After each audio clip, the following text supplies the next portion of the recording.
To set up eSIM on Realme 16 Pro 5G, first of all, we'll need to open settings on our device. Next step is to scroll down to the mobile networks and click on the eSIM.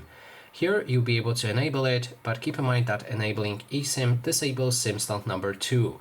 After that, we can click on Add eSIM right here. Wait a few moments until it checks for network information.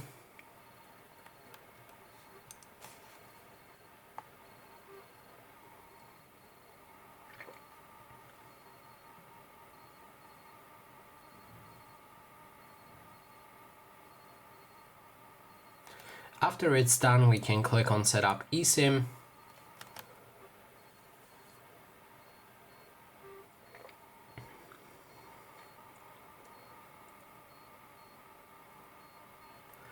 And here we can scan QR code from our operator. If you have that QR code, you can scan it using your camera.